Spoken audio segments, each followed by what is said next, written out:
sua Bíblia aí, então, no Evangelho segundo escreveu João, capítulo de número 3. Eu quero me ater aqui a alguns versículos dele, né?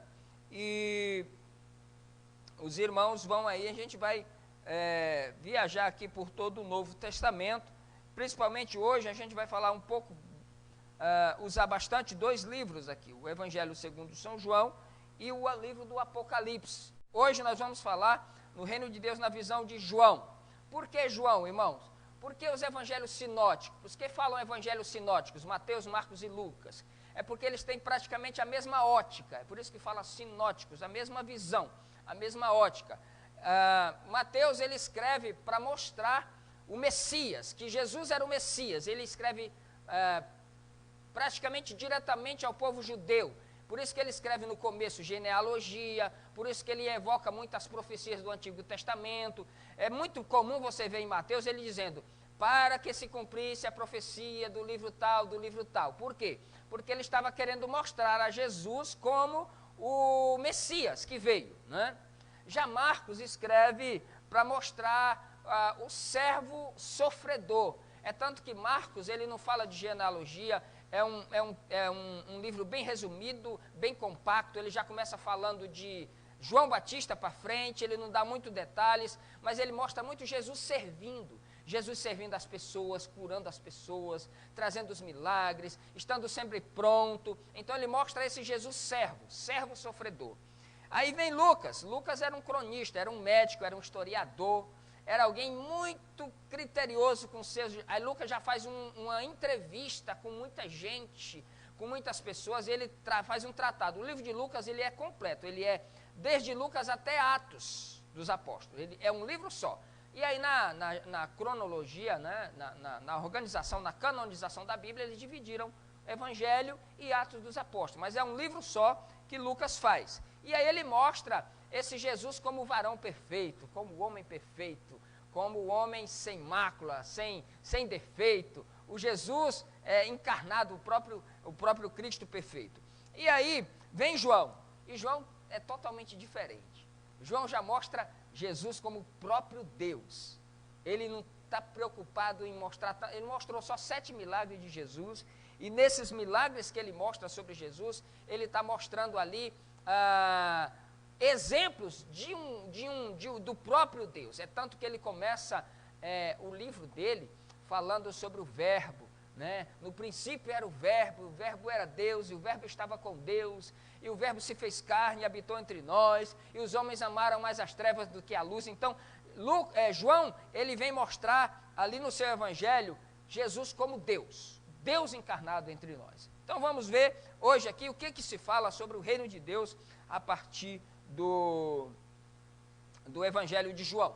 Eu queria que o Sidney pegasse um desses microfones aí, ficasse com ele aí, para você ler aqui para nós, visto que alguém lendo aí não vai sair na live, então quem está em casa não consegue acompanhar, fica meio que vago. Então é preciso que haja um microfone aí, tá bom? Então, João capítulo 3, versículo 3, leia para nós em nome de Jesus. A isto respondeu Jesus: em verdade te digo que se alguém não nascer de novo, não pode ver o reino de Deus. Muito bem. João aqui, irmãos, ele traz uma ênfase especificada aqui no seu livro, em referência ao reino de Deus, pelo menos de duas maneiras muito simples. Uma delas é essa afirmação explícita, né, que ele faz aqui, pelo menos no seu livro, aqui ele faz 14 alusões ao reino de Deus, sendo que 5 delas está no Evangelho de João, e as outras 9 está no livro do Apocalipse. Então João, ele sempre se preocupou também em mostrar esse reino de Deus, historificar esse reino de Deus explicitamente. Mas também tem a referência implícita, que ele não fala abertamente, mas está latente em quase todo o livro dele, os valores desse reino, as implicações desse reino de Deus. Então, nós veremos aqui o que João diz nessa teologia do reino de Deus escrita no seu livro. O reino de Deus, em primeiro lugar, é a realidade só penetrada conscientemente em quem foi transformado, em quem foi regenerado. É por isso que ele leu aqui, em verdade vos digo, que aquele que não nascer de novo, não pode ver o reino de Deus. Por que Jesus está falando isso aqui? Jesus está dizendo que esta realidade, ela não penetra o coração do homem, o reino de Deus jamais será discernido no coração do homem se ele não nascer de novo. É impossível que ele possa viver, ou presenciar, ou analisar, ou receber os valores desse reino se ele não nascer de novo. No versículo 3, ele diz que nós não podemos ver o reino de Deus. Aquele que não nascer de novo não pode ver o reino de Deus, é isso que está falando aqui. Mas no versículo 5, o que ele diz aí no versículo 5 do capítulo 3? Respondeu Jesus: em verdade te digo, quem não nascer da água e do Espírito, não pode entrar no reino de Deus. Aqui ele já fala que não pode entrar. No versículo 3 ele diz, você não pode ver, e no versículo 5 ele diz, você não pode entrar, a não ser que você seja transformado, a não ser que você tenha acesso a este arrependimento que a graça nos traz, para que você possa sentir e receber e entrar nesse reino de Deus. Entrar no reino de Deus significa que os valores desse reino agora passam a fazer parte da minha vida. Aqui se diz que para receber e ter acesso ao reino de Deus, para sentir, para ser, para ver, é preciso nascer de novo, é preciso discernir essa plenitude do reino de vida eterna e de vida aqui, é preciso nascer de novo. E olha, irmãos, que uma coisa interessante, Jesus aqui, ele não estava falando para uma pessoa qualquer. Olha que interessante, Jesus aqui estava falando para quem? Para Nicodemos. Quem era Nicodemos? Era um cara que vivia acima da média. Nicodemos era um cara praticamente perfeito na sua religião. Era um estudioso da religião. Aqui Nicodemos era um cara extremamente ligado à lei, jejuava 2 vezes por semana, ele sabia da lei como ninguém, ele tinha uma moral irrefutável. Nicodemos aqui era um ser humano de conduta bonita, de conduta correta. Nicodemos aqui era uma pessoa correta. No entanto, Jesus olha para essa pessoa correta, que entendia de lei, que dava o seu dízimo, que fazia o seu jejum e diz assim, meu amigo, não é só isso, você precisa nascer de novo. Olha que interessante. Como o reino de Deus, ele nos traz valores que a gente precisa aprender. É preciso nascer de novo. Não importa apenas uma boa conduta, não importa apenas ter bons princípios, não importa apenas ter um bom nome, é preciso nascer de novo para poder entrar no reino de Deus. No entanto, Jesus confronta ele dizendo sobre isso, não podeis ver e nem entrar no reino de Deus se você não nascer de novo. E aí ele pergunta, como é que é esse negócio de nascer de novo?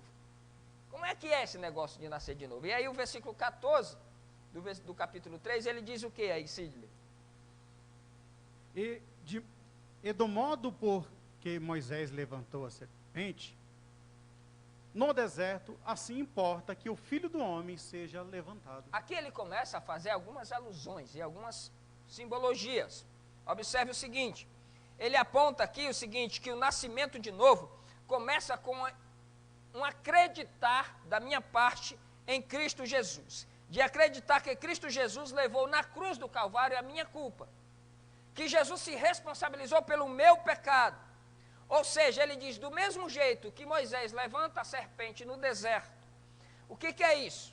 A Bíblia fala que no deserto, quando o povo começa com rebeldia diante de Deus, o povo foi rebelde a tal ponto de blasfemar e de fazer pouco caso do maná que Deus mandava do céu. A palavra de Deus diz que o povo começou a blasfemar e dizer, a gente está enfastiado disso. Nós não queremos mais saber desse pão. E aí a palavra de Deus diz que começou a surgir serpentes no deserto e começou a picar o povo e o povo começou a morrer. E aí Moisés corre para os pés do Senhor e diz, Senhor, não faça isso. Por favor, livre esse povo. Ele falou, Moisés, constrói uma serpente de bronze e coloca no meio do arraial, e todo aquele que for picado pela serpente, olhando para aquela serpente de bronze, ele será curado. E aí assim Moisés fez, e aí quando ele ergue a serpente e coloca lá, as pessoas que eram picadas de cobra, que olhavam para aquela serpente, seriam saradas e curadas daquele veneno. E aí Jesus aqui vem e diz assim, do mesmo jeito que Moisés levanta a serpente do deserto, assim importa que o Filho do Homem seja levantado. E Jesus se ergue na cruz, lá no Calvário, no alto do Gólgota. A cruz se ergue, Jesus ali pregado. Para quê? Para sugar para ele chupa para ele o veneno do pecado, para deixar a gente livre, para poder adorar ao nome do Senhor, para deixar a gente livre, para engrandecer o reino de Deus. Do mesmo jeito que a serpente foi levantada, Jesus foi levantado e ele suga para si o veneno do pecado. O pecado não tem mais domínio sobre nós, não somos mais escravos, agora nós fazemos parte do reino glorioso do Senhor Jesus Cristo. Aí ele diz assim, essa serpente, ela foi levantada e o veneno, e Cristo foi levantado e suga o veneno do pecado, para que todo aquele que invocar o nome do Senhor possa ser salvo. Que maravilha, né? Quando Jesus diz que é preciso nascer da água e do Espírito, que ele vai com uma conversa aqui com Nicodemos. Aliás, Nicodemos vai de noite, para não ser notado, né? Ninguém vê. Essas coisas assim. Irmãos, assim, toda vez que a Bíblia fala, você pode ver Jesus dizendo assim, olha, aqueles que se embriagam, embriagam-se à noite. Aqueles que se prostituem, prostituem-se à noite. Por quê? Olha só, naquela época, ao pôr do sol, todo mundo se recolhia nas suas casas. E não tinha nenhum tipo de lazer à noite. E quem saía à noite era quem saía para o pecado e era quem saía para o roubo. É tanto que Jesus disse, se o pai de família soubesse a que hora da noite, veria o ladrão. Por quê? Quem saía para fazer coisas más, saía à noite. Entende? Aí Nicodemos sai de noite, para se esconder, para ninguém ver. Por quê? Era um cara da lei. Né? Aí ele chega para Jesus conversando, mestre, eu sei que o Senhor é de Deus, não é possível, porque o Senhor é de Deus, porque se o Senhor não fosse de Deus, como é que ia fazer esses sinais? Para alguém fazer os sinais que tu faz, Deus precisa estar com ele, então Deus é com você. Aí ele falou, meu amigo, você precisa nascer de novo. Mas como assim nascer de novo? Aí Jesus vai conversando com ele, e aqui Jesus disse, olha, é preciso você nascer da água e do Espírito. E quando ele fala da água, ele estava falando de algo, irmãos, que os judeus entendiam muito bem. Porque há poucos dias atrás, João Batista estava batizando com água. E quando Jesus fala nascer da água, ele está falando de arrependimento. É por isso que João convidava as pessoas para serem batizados. Por quê? Porque o batismo não é a salvação em si, mas é a manifestação de que a pessoa se arrependeu. Ele estava dizendo, olha, para arrependimento é preciso nascer da água. E toda vez que você... E aí, por que ele estava falando isso? Porque ele veio de noite. Falou, ó, você está se escondendo de noite? Você precisa nascer da água, você precisa mostrar para todo mundo que você agora é de Jesus, rapaz. Que não tem mais restrição nenhuma, que não tem mais agora segredo nenhum. Não é vergonhoso a gente dizer que é de Jesus. Não é problema nenhum para nós dizer, eu amo ao Senhor, eu sou do Senhor. Ah, mas você é cafona, sou mesmo. Eu sou de uma outra dimensão, eu sou de uma outra galáxia. Eu sou de um outro lugar. Eu não sou daqui, não vim para ficar. Eu sou candidato à região celestial em Cristo Jesus. E aí ele disse que tem que nascer da água. Ou seja, tem a ver com arrependimento. E João aqui, ele já tinha sido morto, já tinha sido decapitado, né? Mas ele, antes disso, ele convocava o povo para ser batizado, era um convite ao arrependimento. Irmãos, sem que haja essa nova consciência de renovação de valores, né? Essa reorientação da vida, sem que haja isso na direção de Deus, da vontade de Deus, sem que o Espírito Santo toque e penetre e convença a alma do homem, sem que o Espírito Santo possa penetrar na nossa mente e testificar desse arrependimento, ninguém pode se candidatar a ver, a penetrar e a entrar no reino de Deus, sem que haja esse arrependimento. É isso que Jesus estava falando aqui. Amigo, o reino de Deus não é desse mundo, não é daqui, não é um reino de visível aparência, não é uma coisa que você diga está aqui ou está acolá, não, ele está dentro de cada um de nós, mas é preciso que haja arrependimento. É a porta primeira que se abre para que eu possa ver e depois entrar no reino de Deus. É quando eu posso nascer da água e do Espírito, por forma de arrependimento. Existem agentes do reino de Deus que nem sabem que são do reino e são. E Jesus disse assim, olha, Virão gente do Oriente e do Ocidente e vão se assentar à mesa com Abraão, Isaque e Jacó, e os filhos do reino ficarão de fora. Não é interessante isso? Isso significa que virão gente para o reino que nem sabe que era do reino. Enquanto que tem outros que acham que estão do reino e ficarão fora do reino. Porque quem é que conhece essas coisas? Jesus. Jesus. Porque o arrependimento vem da metanoia, vem da transformação, vem através do toque do Espírito, vem através da conversão, vem através da mudança de atitude, da mudança de consciência, vem através do Espírito penetrado na nossa alma todos os dias, convencendo a gente de que eu preciso me arrepender todos os dias. Não é porque eu me arrependi ontem que hoje eu tenho que fazer o que eu quero, não. Eu tenho que me arrepender hoje e amanhã e sempre daquilo que sou, para que eu possa entrar no reino de Deus. A segunda coisa que João fala aqui, ele diz que o reino de Deus já é realidade histórica. Só que ele não se manifesta hoje com nenhum instrumento de violência. O reino de Deus, ele já está na história, mas ele não se manifesta com nada que seja violento. Porque veja João 18 e 36. Capítulo 18, versículo 36. Leia para mim em nome de Jesus.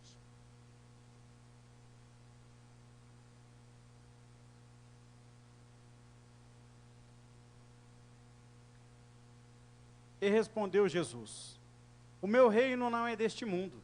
Se o meu reino fosse deste mundo, os meus ministros se empenhariam por mim, para que não fosse eu entregue aos judeus. Mas agora, o meu reino não é daqui. Olha só, Jesus estava dizendo que o reino já estava na história, mas ele não se manifestava por força nem por violência. Você pode ver que quando vão prender Jesus, que vão com varapaus, com tochas, com soldados, com espadas, com armas, Jesus disse: eu sou algum malfeitor para vocês virem a mim desse jeito? Eu por acaso sou algum malfeitor? Se eu estava todo dia no templo, se eu estava todo dia aí no meio de vocês, andando livremente, vocês precisam vir a mim assim? E aí Pedro, muito afoito, não é? Pega a espada e põe para matar no soldado. Ele não botou só para cortar a orelha, ele botou para matar, que o soldado desvia, pega só na orelha. E quando pega na orelha, corta a orelha do Malco, no nome do servo do sumo sacerdote, o soldado. E aí, Jesus olha e falou assim: meu amigo, não, o reino de Deus não é isso não. Não é essa violência não, não é tomado por isso não. Pega a orelha, coloca, limpa a terra, coloca no lugar, cola lá, vai embora, meu filho, vai em paz. O reino de Deus não é isso não. Falou: guarda a tua bainha, guarda a espada, põe a espada na bainha. Você não saberia que eu poderia rogar ao Pai aqui agora, e Ele mandava 12 legiões de anjos para me salvar? Se eu quisesse, eu poderia clamar e Ele mandava. Mas o reino de Deus, ele está na história, mas não se manifesta por força e nem por violência. É pelo Espírito de Deus testificando no coração que se abre. Tem que testificar no coração que se abre. Ele diz: eis que eu estou à porta e bato. E se olha só, você ouve a voz, aí você abre a porta, aí ele entra na sua casa e vai ceiar com você, aí vai comungar com você e vai abençoar você. Então, o reino de Deus, ele não se manifesta com essa violência. É tanto que o tal do Judas, ele negocia Jesus por 30 moedas de prata. Faz um negócio. Falou: entrego a ele, vocês me dão uma moeda, eu vou fazer uma poupança. Vocês entregam a ele e faz dele o que vocês quiserem. Porque ele acreditava. É uma linha de pensamento que Judas acreditava que quando fossem prender Jesus, Jesus ia se revoltar, se insurgir, ia dominar todo mundo com o poder que ele tinha. Era isso que ele pensava. Mas Jesus disse que o meu reino não é desse mundo, não é por força nem por violência. E aí Jesus se entrega, aí Judas se arrepende. Por isso que ele, na verdade, ele não se arrepende. A Bíblia diz que ele sente remorso. E arrependimento é diferente de remorso. Arrependimento é quando eu nunca mais quero fazer aquilo. Remorso é quando eu só fico sentido por aquele mal que eu fiz, mas na próxima oportunidade eu faço de novo. Arrependimento é quando eu tenho uma transformação de mente, de coração, e eu digo: eu não posso, em hipótese nenhuma, fazer nada que possa maltratar o coração do meu Pai. Então, Jesus aqui, para Jesus, o reino de Deus aqui, através dele, é o reino que estava aproximado de todos. Ele diz: o reino de Deus é chegado, porém, ele diz agora que o meu reino não é daqui. Ou seja, o reino de Deus é um reino que não se utiliza de instrumentos de violência nem de força para se estabelecer na terra. O reino de Deus é sempre uma subversão, não é nada que acontece fora, é algo que acontece dentro. O reino de Deus é gente com caráter transformado, com a consciência transformada, é gente com a mudança, com o caráter correto na presença de Deus, fazendo a transformação de outras pessoas. O reino de Deus nunca é esse reino que vem do lado da política, que vem por cima da carne seca. Isso não é reino de Deus. O reino de Deus é como Jesus mostrou. Simples como ele era. Jesus não pega apoio de ninguém, não faz passeata junto com ninguém, não pede ajuda de soldado de ninguém, não andava com segurança, não andava com nada. Ele disse, o reino de Deus, o meu reino não é desse mundo, o meu reino é eterno. Ou seja, ele não se utiliza desses instrumentos, né, para violência, tanto que se o reino de Deus fosse desse mundo, quando dissesse assim, desce da cruz, ele desceria. Não era isso que faziam?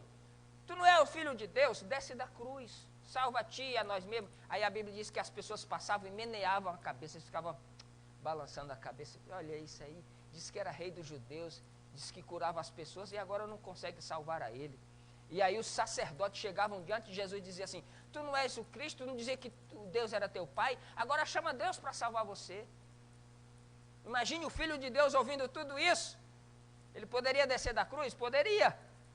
Mas se ele tivesse descido da cruz, ele estava dizendo que o reino estava se utilizando da força e dos instrumentos terrenos para andar. E o reino de Deus não precisa disso. O reino de Deus é gozo, paz e alegria do Espírito Santo na nossa vida. Louvado seja o nome do Senhor. Então, ele poderia se utilizar da força para se livrar da calúnia. Ou uma coisa muito interessante, por exemplo, eu vejo José, um menino que não teve culpa de sonhar, não teve culpa de ser chamado por próprio Deus para ser aquele que, além de alimentar a família, ia alimentar o mundo daquela época. Entendeu? E aí José vai, além de ser caluniado pelos irmãos, Deus não livra ele naquele momento, é vendido como escravo, e é caluniado pela mulher de Potifar. Eu fico pensando, né? Por que Deus não desmascarou aquela mulher? Por que Deus não desmascarou, né, irmão Luiz?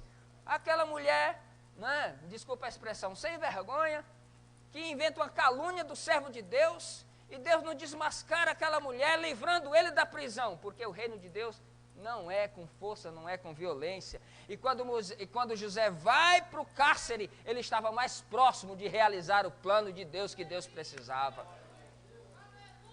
Entende, irmãos? Então, às vezes, Deus permite que a gente entre em situações e você vai dizer, Deus não está me vendo, Ele está sim, é mais perto de você estar do reino de Deus. Às vezes, você está mais perto ainda de realizar o plano de Deus na sua vida. O reino de Deus, ele já está na história, mas ele não se manifesta com os instrumentos de violência que se vê hoje por aí. Não, de forma nenhuma. Tá? Jesus veio para dizer que a grande arma do reino de Deus é a cruz. A grande arma do reino de Deus é essa cruz. Entendeu?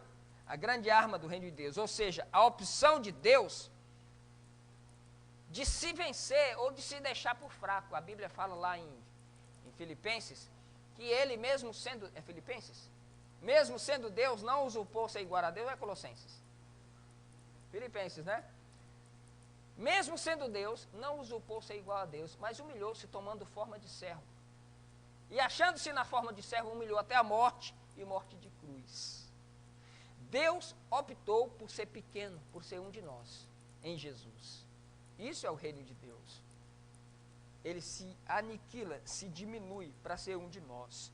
Então, o reino de Deus, Jesus veio para dizer que o reino de Deus, ele se historifica na cruz, ou seja, Deus opta por vencer como fraco, como manso e como humilde. Ele opta por ser esse Deus que se entrega, que é servo. E nisso Marcos fala muito bem, esse Deus servo, esse profeta servo, né? E no capítulo 5 do Apocalipse, aliás, João também escreveu o Apocalipse, a gente está falando sobre ele, João olha e não encontra ninguém que seja digno para abrir o livro e desatar os seus 7 selos. E é por isso que João chora, porque ele está diante do desfecho da história. Existe um desfecho da história, aquele livro selado contava o desfecho da história, mas ninguém era digno. Ele falou, eu olhei nas extremidades do céu, da terra, do mar, nas profundidades, em todos os lugares. Ninguém foi achado digno de abrir o livro e desatar os selos. E aí João começa a chorar, porque ele vê que o desfecho da história não podia ser desenrolada se não houvesse alguém digno de abrir aquele livro. Só que aí alguém toca nele e diz, João, não precisa mais chorar, porque existe alguém que é digno. Não é porque ele vai ser forte, não é porque ele vai mostrar o milagre, não é porque ele vai mostrar, embora Jesus tenha mostrado os seus milagres, não é por isso, ele é forte, porque ele se humilha, ele se entrega. Eis o Cordeiro de Deus que tira o pecado do mundo. E ele diz, olha, está aqui, ele diz, não chores mais, está aqui o leão da tribo de Judá. E aí o anjo fala para ele, João, tem alguém que é digno, um leão. E João olha e vê quem? Um cordeiro. Não é interessante isso? Está aqui um leão, que tem autoridade, que pode abrir o livro, mas João olha e vê um cordeiro. Porque leão fala de autoridade, fala de poderio, mas cordeiro fala de entrega, fala de sacrifício, fala de sangue derramado, fala de cruz. Aleluia! Então, o reino de Deus, ele se manifesta com essa entrega. Não é por violência, não é por força, é por entrega. Quem está em pé na história para conduzir o final de todas as coisas é Jesus Cristo, esse que está em pé na história, esse que pode. Aí João olha, vê o cordeiro de pé, como havendo sido morto. Esse eu nem teve tempo para me pesquisar o tempo que está esse verbo, se é gerúndio, se é, não sei se tem algum professor, havendo sido, dá a impressão que ele está sendo morto todos os dias, não é? Havendo sido, ou seja, sido quer dizer que foi, mas havendo quer dizer que está sendo.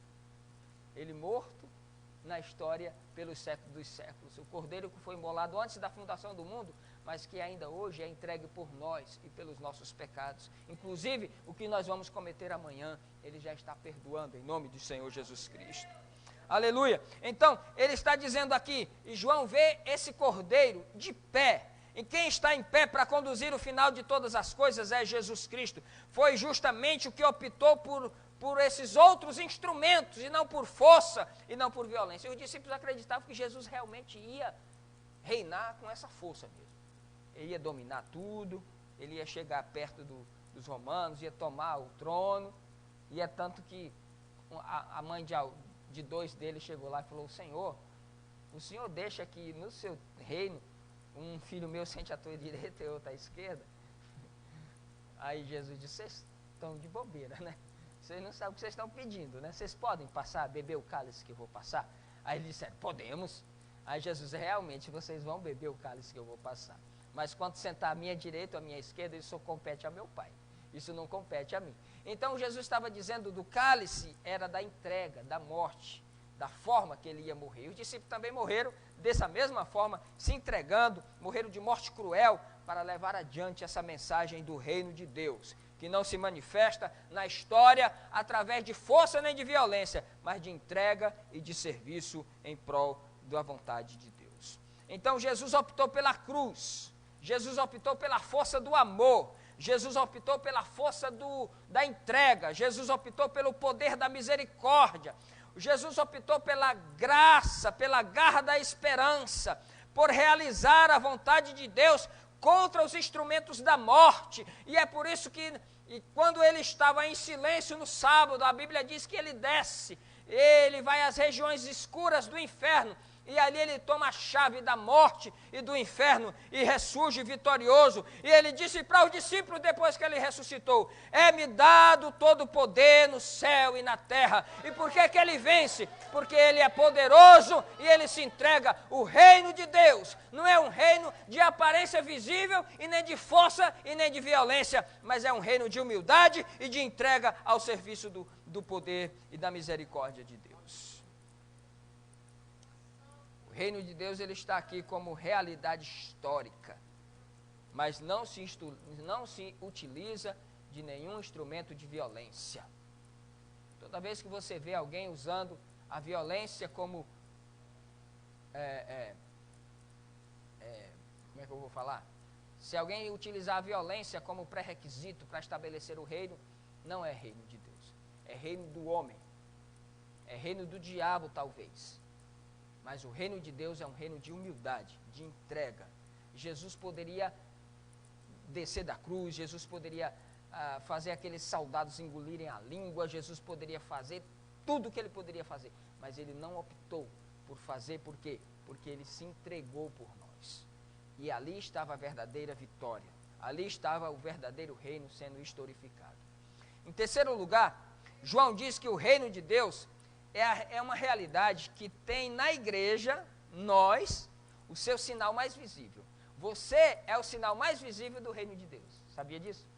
Olha que coisa boa, você tem o sinal, você é o sinal mais visível do reino de Deus na história. A igreja é o que pode dar essa maior realidade e visibilidade do reino de Deus.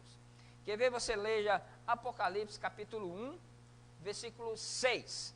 Apocalipse capítulo 1, versículo 6. A igreja é o que pode dar maior realidade e visibilidade do reino de Deus. É a igreja.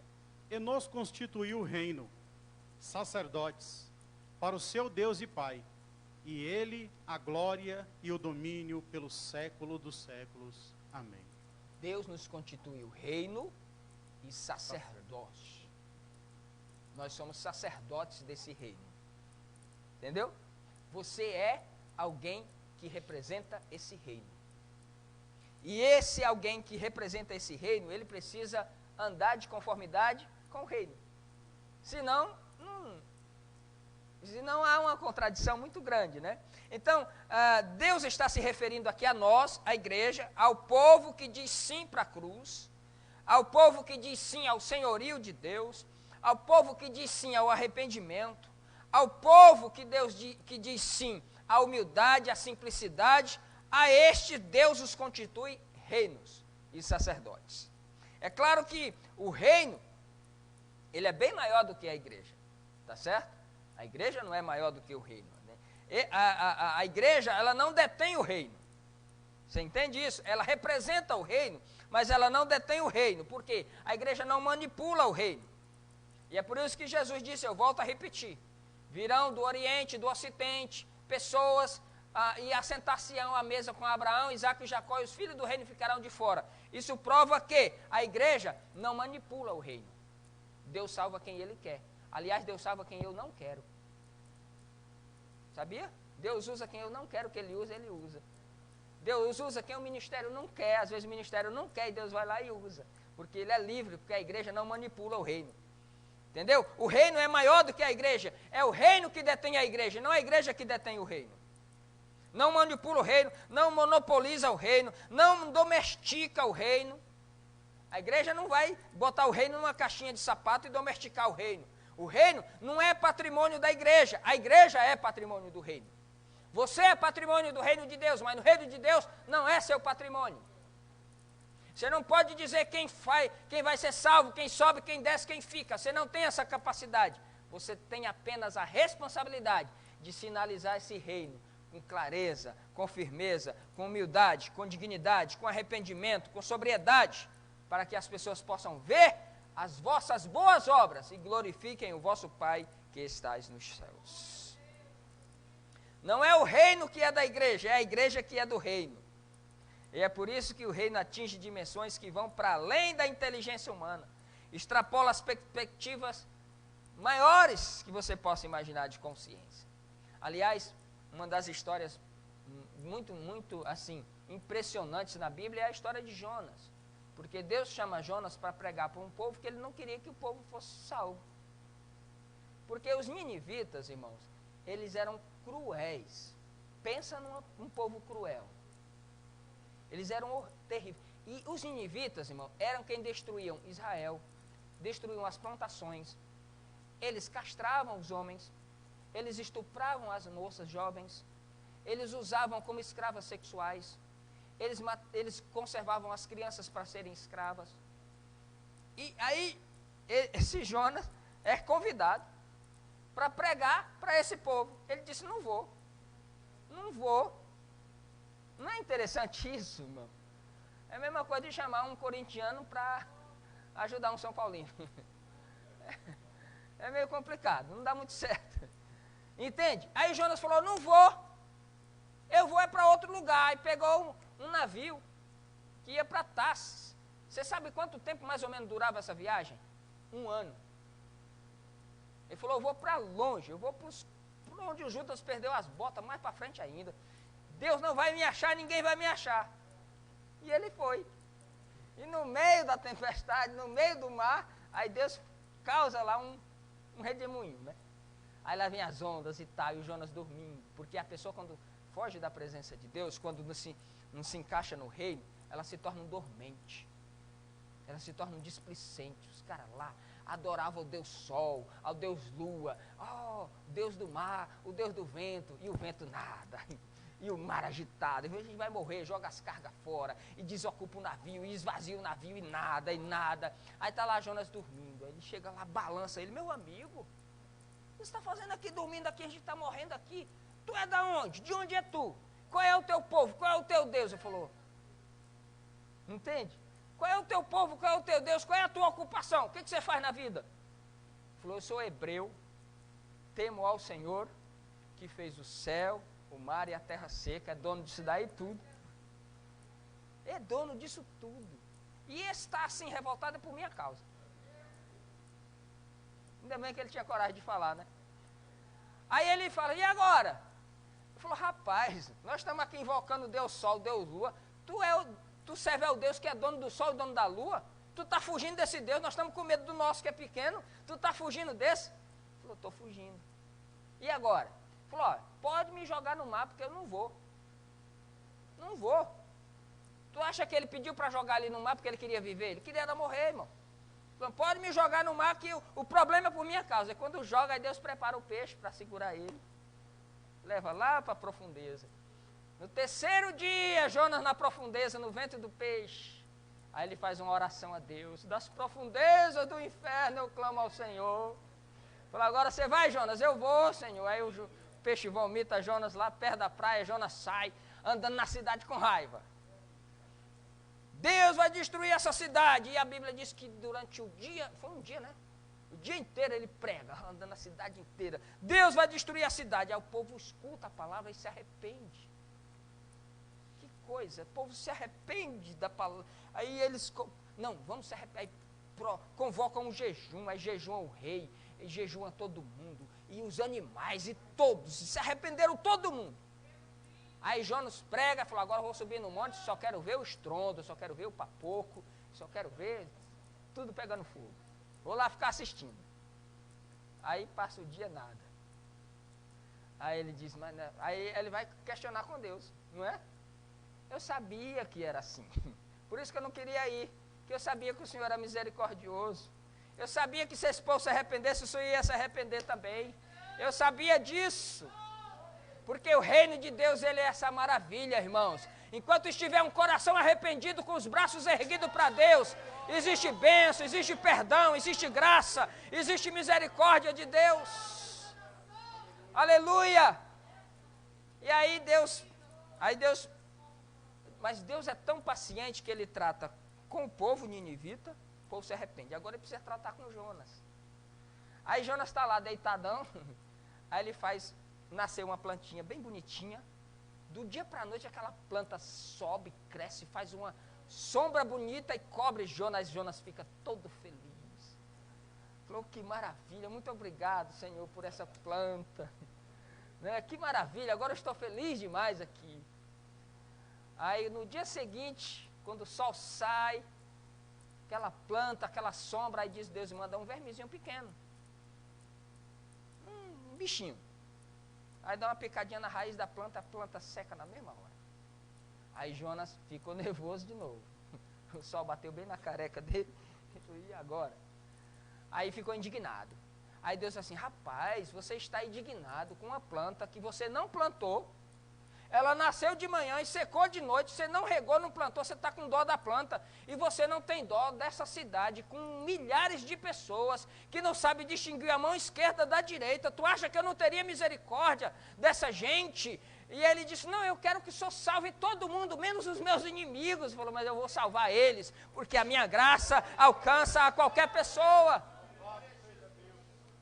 Então esse reino de Deus, irmão, essa realidade, a igreja não detém o reino de Deus, ela não manipula o reino de Deus. Você não pode dizer, não vai salvar o David, não vai salvar o irmão ali. Não, você não pode dizer isso, porque Deus é livre para se revelar a quem Ele quiser e para salvar a quem Ele quiser. Aleluia! Ele é livre para salvar a quem Ele quiser. Glória a Deus. A igreja, qual é a nossa missão? Pregar o evangelho do reino. E pregar essa misericórdia, essa graça, ainda que a gente não goste, não é? Esses dias eu estava conversando com um irmão, e ele disse, olha pastor, eu demorei mais de 10 anos, para Deus me sarar de uma traição, de um problema que ele teve com parentes, amigos, e eu não sentia, eu não tinha raiva da pessoa, não desejava o mal, mas eu não sentia paz, eu não conseguia orar pelaquela pessoa, e eu comecei a forçar.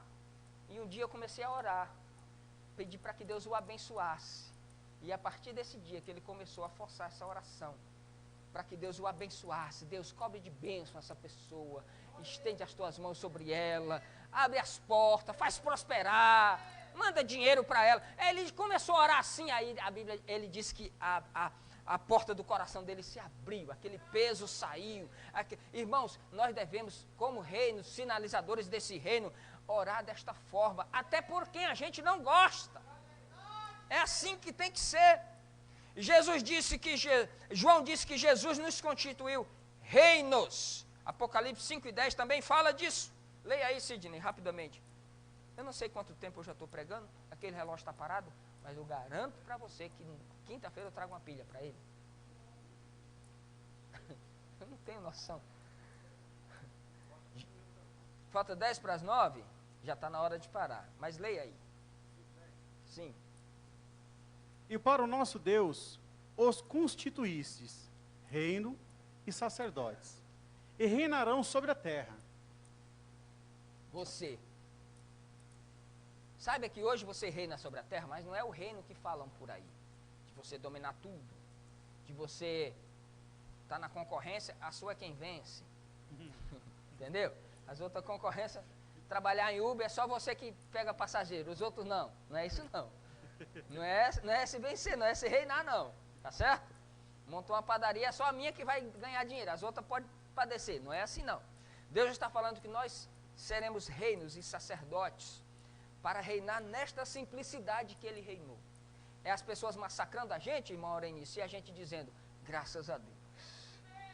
É as pessoas batendo, esfaqueando pelas costas e você orando por elas. É nisso que nós fomos chamados para reinar em Cristo Jesus. A igreja deve dar visibilidade ao reino de Deus na história, é através do seu projeto comunitário, é através do seu projeto de trazer paz e alegria do Espírito Santo no coração das pessoas. Nesse projeto, as características do reino de Deus, elas precisam estar presentes, apesar das nossas ambiguidades, apesar da minha capacidade de errar, de pecar, de desgostar você, apesar da minha capacidade, às vezes, de fazer coisas erradas, ainda assim, nós fomos chamados para ser reinos e sacerdotes e fazer a vontade de Deus e construir coisas equilibradas para que o reino de Deus possa se expandir na face da terra. O que isso quer dizer? Que as minhas decisões, e nas minhas decisões, e nas minhas relações, e na minha postura, o reino de Deus precisa aparecer. Naquilo que eu faço, precisa aparecer o reino de Deus. Amém, meus irmãos? Continuamos na próxima terça-feira. Amém? O reino de Deus na visão de João, baseado no seu evangelho e baseado no Apocalipse. A igreja é que dá essa visibilidade. E nós tivemos nesses últimos dias a oportunidade de fazer isso. De dar visibilidade. Todos os dias Deus te dá essa oportunidade. Ninguém pode dizer que não pôde ter ou não teve a oportunidade de dar visibilidade ao reino de Deus. Todos nós tivemos isso. É num trato com companheiro, é no trato com a tua esposa, com os teus filhos, é no relacionamento do patrão, funcionário, é no relacionamento do aluguel com o inquilino, com o proprietário. Em tudo isso, você pode dar sinais de que o reino de Deus está em você. Em tudo isso. Em todos os nossos projetos. Eu vi a nossa irmã orando aqui, né? Enquanto eu estava arrumando aqui, e ela estava orando pelo trabalho dela. Senhor, abençoa que todos aqueles que vão lá fazer um currículo tenham as portas abertas. Não é assim? Porque no projeto da nossa vida cotidiana, o reino de Deus precisa estar. Né? E eu oro para que as pessoas que entram ali não comprem só um pãozinho, eles saiam impactados pela graça de Deus. Elas sejam transformadas, elas possam ser impactadas pela bênção de Deus. E esse reino, ele está em nós. E você faz parte desse reino. Deus chamou você, mas vai chegar o dia em que ele vai se absolutizar. Ele vai se tornar total. E nós seremos os seus sacerdotes desse reino absoluto para todo sempre. Amém, meus irmãos? Vamos ficar de pé em nome de Jesus. Que Deus abençoe sua vida, que Deus abençoe o seu lar, a sua casa.